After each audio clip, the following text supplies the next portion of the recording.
생을 시작하고 마감하는 곳, 하루의 시작과 끝을 늘 함께하는 공간, 집. 사람들에게 집은 어떤 의미일까? 집은 가족들이 머무르는 물리적인 거주지이고 심리적인 휴식처, 치유의 공간이자 피난처이다. 아이들이 태어나고 자라 분가를 한 뒤에도 집은 노년을 맞은 부모들의 안식처로 남는다.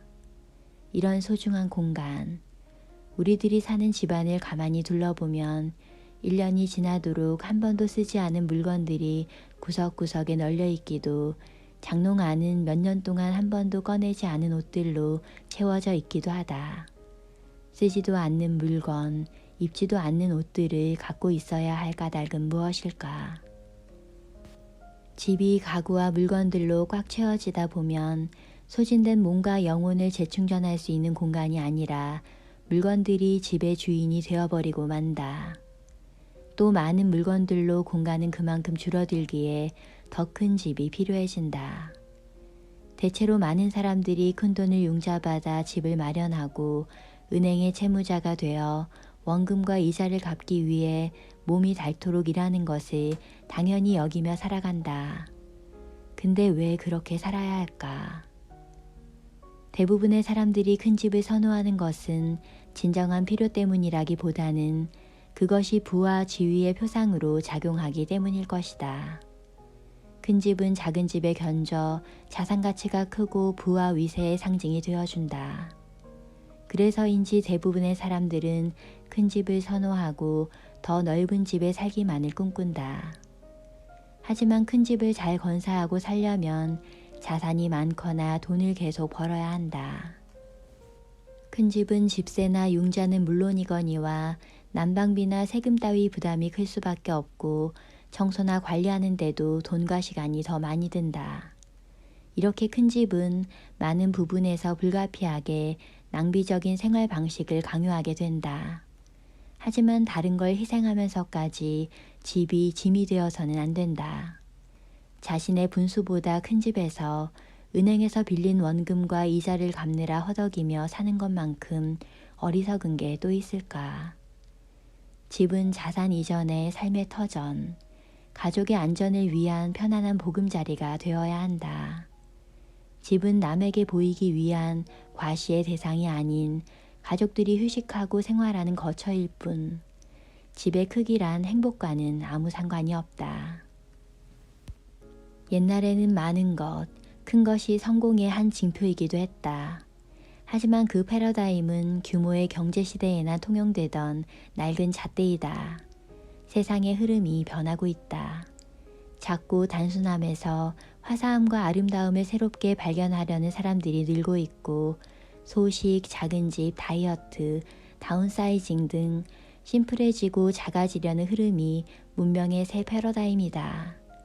스몰하우스 운동도 그 흐름의 일부라 할 수 있다.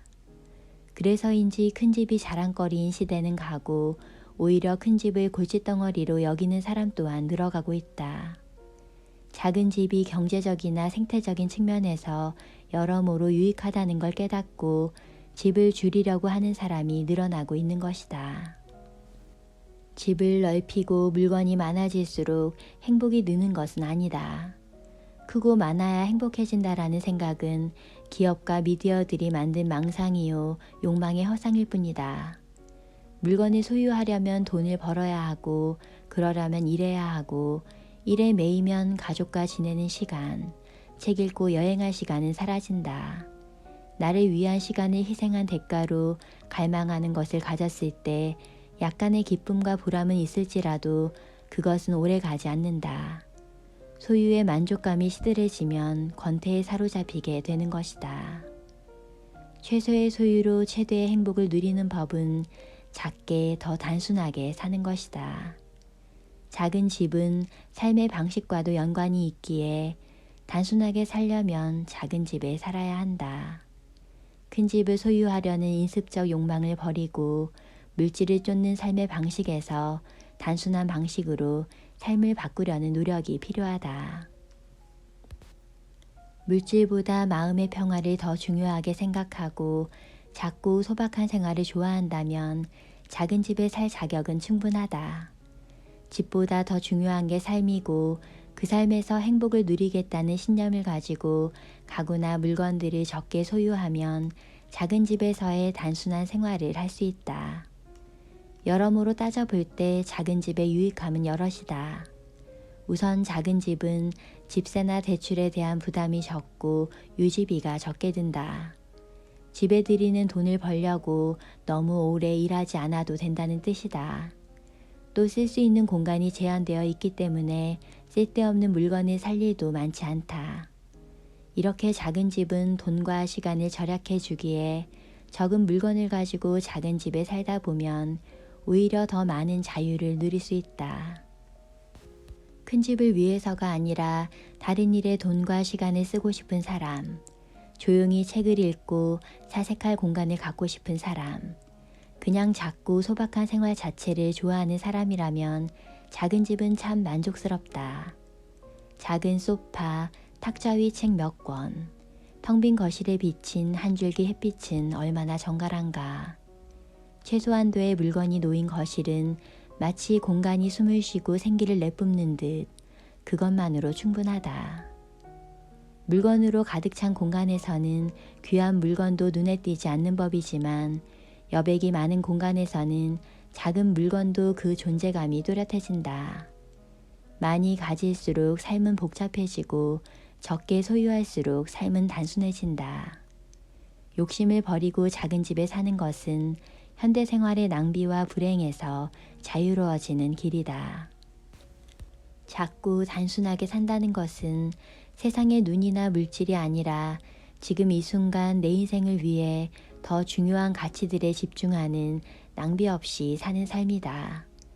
단순해지기 위해선 공허한 욕망들은 내려놓고 적게 갖고 적게 먹으며 작은 욕망으로 살 줄 알아야 한다. 현명한 사람이란 소비에서가 아닌 지적인 충만감을 주는 활동에서 기쁨을 얻을 수 있는 덜 벌고 덜 쓸 수 있는 사람일 것이다.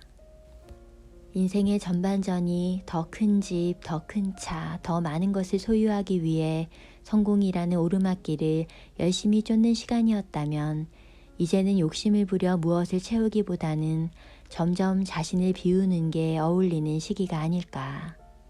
나이가 들수록 인생의 다운사이징이 필요하다.